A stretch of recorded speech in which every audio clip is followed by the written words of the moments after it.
हमें niacin nicotinic acid कहते हैं। ये किसकी ट्रीटमेंट में हेल्पफुल है? सबसे ज्यादा जो इसका इंपॉर्टेंट एमसीक्यूज है, ट्रीटमेंट ऑफ हाइपरलिपिडीमिया। हाइपरलिपिडीमियाज या डिसलिपिडीमियाज, जिस तरह भी कह लो, ठीक है। इसके अलावा आपके पास सीएनएस सिम्टम्स इसमें आते हैं और पीएनएस आपके पास उसमें आते हैं विटामिन ए में, ठीक है। इसमें सीएनएस सिम्टम्स आते हैं बी थ्री का याद रखना है। इसका ना आपके पास आता है basically pathway related to tryptophan metabolism, जिसके लिए आपके पास जरूरी है साथ में एफएडी एनएडीपीएच वगैरह, जो कि राइबोफ्लेविन है, ठीक है, वो हेल्प आउट करेगा, ठीक है, इसकी ट्रिप्टोफैन की मेटाबॉलिज्म के लिए। अच्छा चलो, इसमें अब आपके पास है constituent is NAD NADP cofactor by dehydrogenase derived from tryptophan.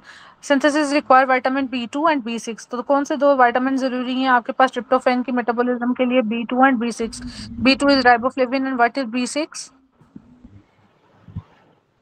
Pyridoxine, ठीक है। यूज थायरोडॉक्सिन। जी, यूज टू ट्रीट डिसलिपिडीमियाज, ठीक है। डिसलिपिडीमियाज में बेसिकली कितना ट्रीट करेगा? By lowering VLDL and increasing HDL. इसके अंदर बेसिकली जब आपकी डेफिशिएंसी हो जाएगी टू लीड टू ग्लोसाइटिस। वो मेजेंटी टंग भी कर रहा था ग्लोसाइटिस के साथ, ठीक है, ये भी इंपॉर्टेंट है। वो तो लंबी सी टंग थी। इसमें साथ में प्लेग्रा है। What is pellagra? जिसमें डायरिया, इसमें डर्मेटाइटिस भी और डिमेंशिया एंड डेथ, ठीक है। हाँ जी। और हार्ट नर्व डिजीज क्या है?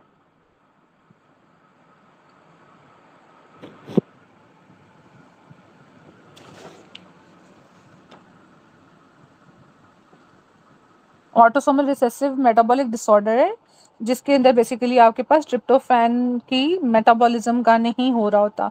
जब विटामिन सॉरी अपना ट्रिप्टोफैन नहीं होगा तो ट्रिप्टोफैन का बेसिकली मेटाबॉलिज्म करता क्या है? ट्रिप्टोफैन कन्वर्ट किस में होता है? पाथवे दिया हुआ है इधर इन्होंने, एक मिनट ठहरो मुझे देखने दो। हाँ, शायद वो पाथवे नहीं है। अच्छा बच्चों, ट्रिप्टोफैन, हाँ बल्कि ये देखो, ट्रिप्टोफैन को in the presence of NAD मतलब बी6 और जो अपना बी2 है, it will convert into niacin, ठीक है। और क्या चाहिए इसके लिए? काइन्यूरिनिन, ठीक है।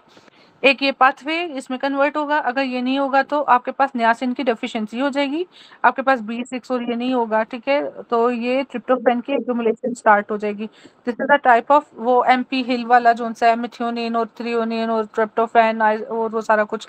तो ये tryptophan is an essential amino acid.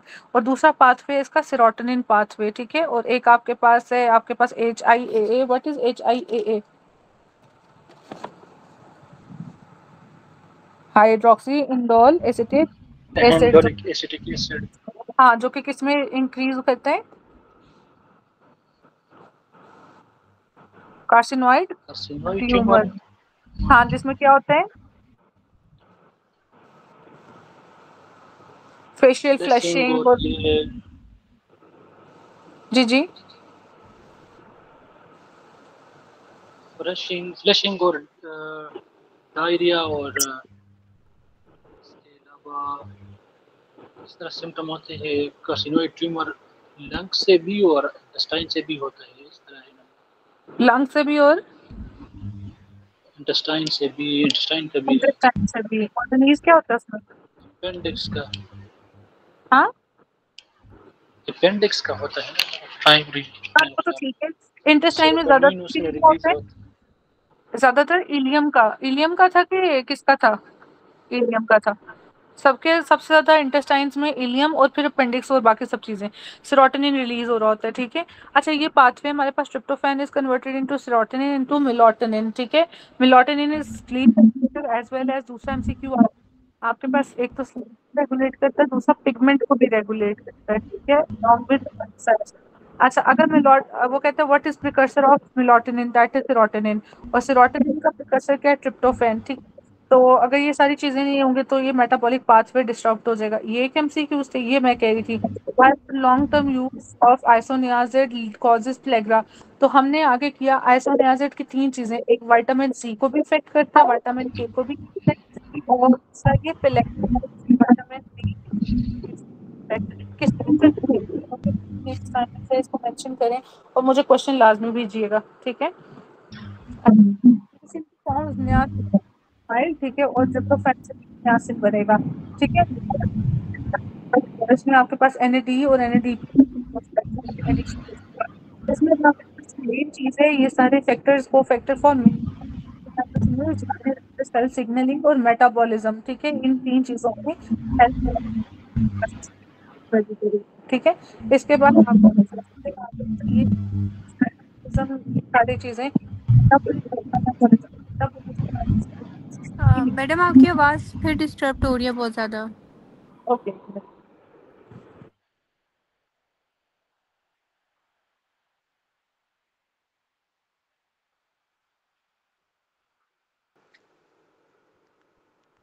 अब आ रही है? जी ठीक है। ओके ठीक है। अच्छा जी, इसमें अब आपके पास आ जाएगा कि fatty acid anabolism, catabolism is तोड़ना एंड एनाबॉलिज्म इज बनना, ठीक है। तो ये बेसिकली आपके फैटी एसिड सिंथेसिस में हेल्प करेगा। किस तरह ये हेल्प करेगा? हमने कहा कि ये हाइपरलिपिडीमियाज की ट्रीटमेंट में हेल्प आउट करता है, ठीक है। इंक्रीज करेगा HDL, that is a good cholesterol, ठीक है।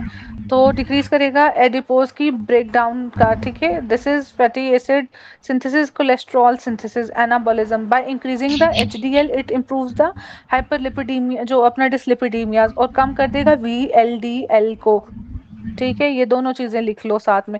अच्छा, इसके बाद आपके पास डिमेंशिया, ये सारी बता दी। GI डिस्टर्बेंसेस हो गई हमारे पास। हाँ, ये हमने डाइट से लिया। NAD NADP दैट इज आपके पास B6 के रिलेटेड ये, ठीक है। ये अब आपके पास आ गया इंटेस्टाइन्स में, ड्यूडेनम वगैरह में, ठीक है। यहाँ से फिर ये एब्जॉर्प्शन हुई आपके पास ब्लड वेसल्स में, ठीक है। यहाँ से फिर आपके पास गैस्ट्रोड्यूडेनल वेन, मतलब ये बेसिकली आपके पास सुपीरियर पेंक्रियाटिक और ड्यूडेनल आर्टरी और इंफीरियर पेंक्रियाटिक को ड्यूडेनल आर्टरी, मिड गट और फोर गट में ये एब्जॉर्ब हुआ, एब्जॉर्ब होकर ट्रांसपोर्ट हुआ टू गैस्ट्रोड्यूडेनल वेन, ठीक है, through superior mesenteric when into portal vein. Portal vein में जाकर फिर ये आपका निकोटिनामाइड की फॉर्म में चला गया, ट्रिप्टोफैन ने भी इसी में कन्वर्ट आउट होना है, तो ये सारा फिर स्टोरेज हो गया आपके लिवर के अंदर, ठीक है। और फिर ये करेगा हेल्प रिडॉक्स रिएक्शन के अंदर काम, ठीक है। ये पूरा इसका पाथवे है इन आपकी एब्जॉर्प्शन और मेटाबॉलिज्म, ठीक है। Enzyme that requires NADP as cofactor, ठीक है। तो बेसिकली आपके पास कौन कौन से एंजाइम्स हैं? NADP किसके रिलेटेड है? 6 के रिलेटेड है या 3 के रिलेटेड है? 3 के है मैडम। और ये NADH है कि NADP है, पता नहीं। क्या कह रहे हो डॉक्टर डॉक्टर जाकिर? मैडम नेसिन के साथ जो है वो NADH है। वो आवाज इको है मेरा। वो ना असल मेरी माइक की वजह से, कोई नहीं, आप बोलो।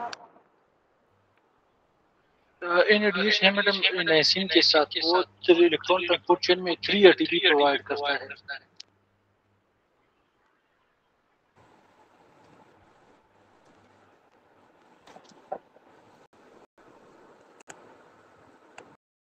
ओके ठीक है। तो बस ये उसी पाथवे की बात कर रहे थे।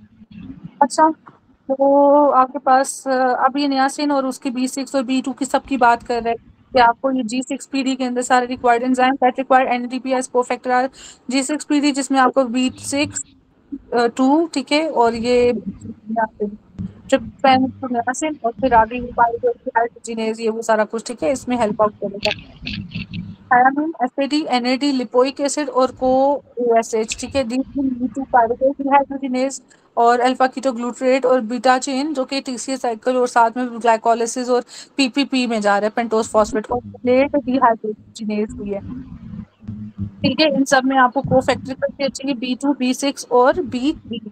ये वाले एंजाइम्स के pictures cancel, these need cofactor, ये वाले, ठीक है। चलो अब मैं आगे जा रही हूँ। आगे है बच्चों आप लोगों के